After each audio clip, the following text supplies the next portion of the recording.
Bonjour à tous. Aujourd'hui, je vais vous parler d'une technique qu'un ami m'a enseignée pour progresser rapidement dans n'importe quel domaine de ma vie. Cette technique fonctionne pour apprendre quelque chose, pour gagner en muscle, pour développer une compétence. C'est la technique du gorille. Oui, tu as bien entendu. Les gorilles ont beaucoup de choses à nous apprendre. Le gorille passe la plupart de son temps à se reposer. Et quand il s'entraîne, il le fait de manière explosive. Toute son attention est tournée vers ce qu'il fait.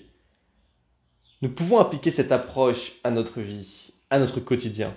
Se concentrer pleinement sur chaque tâche que nous faisons, une tâche à la fois. Que ce soit étudier, travailler ou même se reposer. Cela active notre neuroplasticité et nous permet de progresser rapidement. La technique du gorille, comme je l'ai expliqué précédemment, consiste à faire chaque action de tout son cœur, de toutes ses forces, de tout son être, de toute son âme. Chaque activité avec son implication maximale. Et en soi, ça peut paraître logique. Si tu es en duel contre quelqu'un, tu as envie de tourner toute ton attention pour ce duel, contre la personne. Lorsque je fais des matchs d'escrime, tout mon être est tourné dans mon match d'escrime. Et si je ne fais pas cela, je suis voué à perdre mon match. Et c'est pour cela que l'apprentissage passif ne fonctionne pas.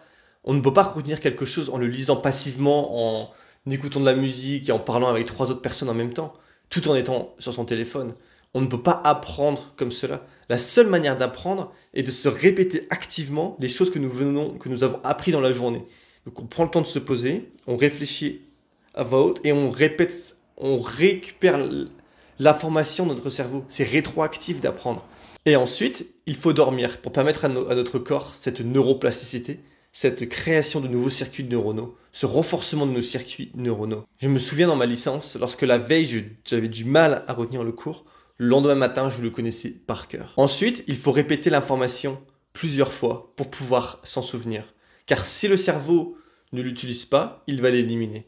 Le cerveau élimine ce qui est inutile et conserve ce qui est utile. La même chose est vraie pour nos muscles. Ainsi, pour progresser dans un domaine, il faut activer notre neuroplasticité. La plasticité cérébrale et musculaire se manifeste lorsque nous avons un besoin, une nécessité, un besoin d'adaptation à notre environnement. La plasticité cérébrale est très présente lorsque nous avons moins de 25 ans, parce que notre corps et notre cerveau est encore en train de se développer. Jusqu'à 25-30 ans, notre cortex préfrontal est encore en train de se développer. Nous sommes encore en train d'apprendre. Nous sommes encore en train de créer des systèmes neuronaux. Donc avant cet âge-là, il est très facile justement d'apprendre de nouvelles choses et de développer des nouveaux circuits. Si notre corps ressent un besoin, une nécessité, il retiendra l'information. Si notre corps a l'impression qu'il a besoin de cette information pour survivre, il te permettra justement de retenir cette information. Il y a une expérience dans laquelle ils ont mis 2 groupes dans une forêt et ils ont mesuré ce qui se passait dans leur cerveau. Et dans un groupe, justement les personnes recevaient de la nourriture en abondance, ils n'avaient pas besoin de chasser pour avoir à manger. Et l'autre groupe devait justement chercher sa nourriture et trouver de la nourriture. Il y a le groupe qui a eu le plus de neuroplasticité, de changements plastiques dans le cerveau, au niveau de toutes ces régions impliquées justement dans ces actions. C'est justement ce groupe qui a dû faire preuve d'initiative, de proactivité, et d'aller chercher, qui devait aller chercher sa nourriture. Ce qui est logique en soi. Si ton cerveau il reçoit plein de nourriture, il n'a pas un besoin à combler parce qu'il a le besoin. Et du coup, il n'a pas besoin de s'adapter, il n'a pas besoin de se transformer. Il faut donc non seulement comprendre le besoin de changement, mais aussi agir en conséquence. Agir en conséquence, cela veut dire aussi porter son attention sur ce que nous faisons. C'est pour cela que lorsqu'on se concentre vraiment sur une tâche, sur une action, c'est à ce moment-là qu'on progresse vraiment. À l'escrime, je progressais vraiment lorsque mon maître d'armes me forçait à faire des mouvements répétés encore et encore, et lorsqu'il me disait de me concentrer dans ce mouvement, qu'il me disait justement d'être conscient de me faire mes contres de six par exemple, pour certaines parades. Et c'est à ce moment-là que je justement apprenais ce mouvement, et que je développais ma plasticité cérébrale, que mes connexions synaptiques de ce mouvement se renforçaient, et que plus tard, en match, j'étais capable de ressortir ce mouvement, parce que je l'ai beaucoup pratiqué. Et le fait d'avoir pratiqué ce mouvement, de nombreuses fois, en portant mon attention sur ce mouvement, ça m'a permis de l'apprendre. Et il y a une expérience qui a été faite dans laquelle on demandait à quelqu'un de se concentrer sur la différence entre 2 points. Donc il y a des points qui bougeaient, il avait les doigts sur les points. Donc dans une première situation, on demandait à la personne de mettre toute leur attention sur les points qui bougeaient, et la différence était très petite, très subtile, donc ils devaient vraiment se concentrer pour ressentir. Et se sont rendus compte que si les personnes portaient leur attention, il y aurait justement une certaine neuroplasticité qui a lieu au niveau de ces aires du toucher. Mais si on mettait de la musique à côté, eh bien la personne ne serait pas capable de développer cette neuroplasticité. C'est pour ça qu'il faut mettre toute son attention sur cette chose, sur cette action que nous faisons, pour développer la neuroplasticité dans cette aire spécifique. Lorsque, plus jeune, pendant ma thèse, j'apprenais une technique de cannulation dans la veine. En gros, tu prends ta veine et tu essaies de mettre une cannula. C'est un petit tube pour pouvoir justement prendre du sang. Parce que j'apprenais cette compétence. Les premières fois que je devais le faire, eh bien, mon mouvement était très mauvais. C'est comme lorsque tu fais du vélo. Là, les premières fois, c'est très compliqué, c'est très difficile. Tu ne sais pas le faire. Et pourtant, au bout d'un moment, le mouvement vient tout seul. Et tu te dis, mais comment est-ce que j'ai fait pour galérer à faire cela? Alors qu'en fait, aujourd'hui, je l'ai fait très facilement. Je prends ma cannula, je prends la queue et hop, je peux faire la cannulation très facilement. Parce que j'ai développé cette compétence. Et j'ai pu développer cette compétence parce que mon attention était concentrée à 100% sur cela. Parce que j'étais à 100% investi dans ce que je faisais. Il en est de même pour la plasticité musculaire, qui prendra place seulement si le corps conclut qu'il y a un besoin. Si ton corps a un besoin de gain musculaire, il déclenchera ce besoin. Comment déclencher ce besoin? Eh bien, tu dois pousser ton corps au maximum. C'est ce que fait le gorille. Il va pousser son corps au maximum. Et c'est pour cela que le gorille est si puissant. Parce qu'il a des entraînements où il se pousse au maximum. Se pousser au maximum, ça peut se faire dans différents points de vue. Lorsque tu veux augmenter ton cardio, eh bien, il y a les techniques du 4x4 où tu vas courir pendant 4 minutes le maximum que tu peux à une très haute vitesse. Et ça, tu progresses énormément en cardio parce que ton rythme cardiaque va augmenter très rapidement et tu seras dans un rythme très haut, très difficile à maintenir. Mais tu le maintiens pendant quelques minutes. Et c'est pour cela que tu progresses. Si tu veux gagner en muscle, tu dois porter du poids, du coup, mais aussi avec une certaine intensité, en étant concentré sur ce que tu fais au maximum.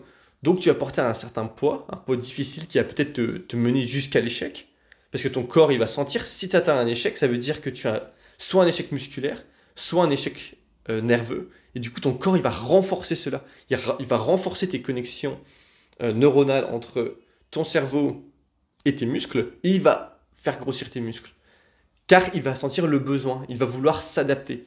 La plasticité musculaire est une adaptation. Donc, tu dois faire comprendre à ton corps que tu as un besoin d'adaptation. Donc, porte des poids, augmente les poids que tu portes petit à petit, augmente le nombre de séries, le nombre de répétitions. Peu importe comment tu veux faire la chose, c'est à toi de voir si tu préfères faire des longues répétitions, des plus petites. Mais dans tous les cas, ne te blesse pas, parce que trop se pousser tout le temps, si tous les jours tu vas justement à la salle et que tu pousses à l'échec, tu vas te blesser, tu vas te retrouver avec quelque chose de mauvais, car tu vas perdre ton temps. Mais l'idée, si tu veux avoir un gain musculaire, c'est de te pousser à l'échec. C'est de pousser ton cardio à l'échec. C'est comme cela que le corps progresse. Et si tu n'utilises plus tes muscles, si tu n'utilises pas ton cardio, tout cela va diminuer. Ça peut aller très vite. Très rapidement, tu peux perdre ces compétences. Car ton corps, il va les éliminer, car il va conclure que tu n'en as pas besoin. Le corps ne garde pas ce qui n'est pas utilisé. 2 neurotransmetteurs sont très importants pour déclencher la plasticité cérébrale. Le premier est l'adrénaline, l'épinéphrine, qui est sécrétée au niveau du LC, locus coeruleus. Et pour te donner un exemple, en tout cas dans mon cas, c'est vraiment comme ça que ça fonctionne, c'est que si je me réveille pendant la nuit, à cause d'un bruit ou quelque chose comme ça, je me réveille en alerte, vigilant, le cœur qui bat en charade. Ça, c'est à cause de mon LC, de ma sécrétion d'épinéphrine. Parce que, en gros, ce qui se passe, c'est qu'il va décharger de l'épinéphrine partout dans mon cerveau. Et l'épinéphrine, l'adrénaline, comme on le sait tous, c'est une poussée d'énergie. Donc il va sécréter plein d'énergie dans mon cerveau, dans mon corps, et du coup je suis prêt à agir s'il y a un problème. Ce qui devait être génial il y a quelques milliers d'années, aujourd'hui ce n'est pas très utile lorsque je me réveille parce que ma copine a fait tomber quelque chose en rentrant un peu plus tard le soir. La sécrétion d'adrénaline, lorsque l'on veut faire une action, elle se fait lorsque l'on porte notre attention sur quelque chose à 100%. Donc si tu es concentré à 100% dans ce que tu fais, et que ton regard se concentre. La différence lorsque l'on est concentré sur quelque chose, c'est que notre point de vision se recentre. il diminue. Et bien, c'est exactement ce que tu veux faire, c'est d'avoir un point de vision qui se recentre, qui diminue. Donc tu es concentré sur une action, tu portes ton attention sur celle-ci. Et là, tu auras la sécrétion d'adrénaline. Et du coup, tu auras cette énergie qui va te permettre justement d'avoir cette neuroplasticité. Le deuxième neurotransmetteur est l'acétylcholine. L'acétylcholine, tu veux la sécréter au niveau de ton tronc cérébral. Ensuite, elle va remonter au niveau de ton thalamus, qui est le récepteur de toutes les informations sensorielles de ton corps. Et elle va jouer un rôle d'amplificateur. Par exemple, pour retourner avec le sommeil, si tu es dans ton lit et que tu commences à entendre un bruit au loin, eh bien tu vas être capable d'entendre ce bruit bien plus fort d'un coup. Et toute ton attention, elle va être tournée vers ce bruit. Tu as ton adrénaline qui justement te donne l'énergie, l'attention, et l'acétylcholine, boum, qui amplifie le son. Donc ce petit son, tu vas l'entendre. Et tu vas être capable de te concentrer sur cela, sur un seul petit son qui est très loin et très peu fort. Et en plus de cela, nous devons sécréter de l'acétylcholine au niveau du nucleus basalis, au niveau de ton cerveau antérieur. Toute cette neuroplasticité a lieu surtout pendant le sommeil. Donc, ne néglige jamais ton sommeil. Dors bien, prends le temps de bien vivre, de bien dormir, car c'est pendant la nuit que notre corps se régénère, que nos muscles se régénèrent, et que l'on progresse, que notre plasticité a lieu. Donc ne néglige jamais ton sommeil, c'est vraiment ce qu'il est de plus important. Pour cela, nous devons être capables de travailler sans distraction. Pense au gorille qui est concentré à 100% lorsqu'il soulève ce gros tronc d'arbre. Tu dois faire la même chose dans chaque action de ta vie. Supprime les distractions. Ne garde pas ton téléphone proche de toi. Le téléphone n'est pas si important que ça au final. Certaines personnes s'endorment avec le téléphone dans leurs mains, se réveillent avec le téléphone dans leurs mains. Certaines femmes, lorsqu'elles accouchent, demandent à tenir leur téléphone au lieu de la main de leur mari, tellement que leur téléphone est important pour elles. Donc essaie de te libérer de cela. Ne travaille pas avec ton téléphone proche de toi, supprime toutes les autres distractions. Supprime les emails qui pourraient justement venir, les notifications d'emails, etc. lorsque tu veux rédiger. Sois concentré. Supprime toutes les distractions.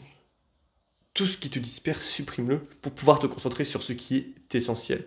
C'est vraiment ce qui est le plus important si tu veux progresser. Supprime toutes les tentations, tous les stimuli négatifs, tous les stimuli à gratification instantanée. Supprime toutes les choses qui veulent te pousser à faire des choses qui sont en soi mauvaises. Donc prends le temps de te poser, trie le bon grain de livret, supprime les actions qui ne te permettent pas de vraiment avancer et conserve les bonnes actions qui t'aident à progresser. Et fais ces actions à 100%, sans être distrait, sans faire autre chose.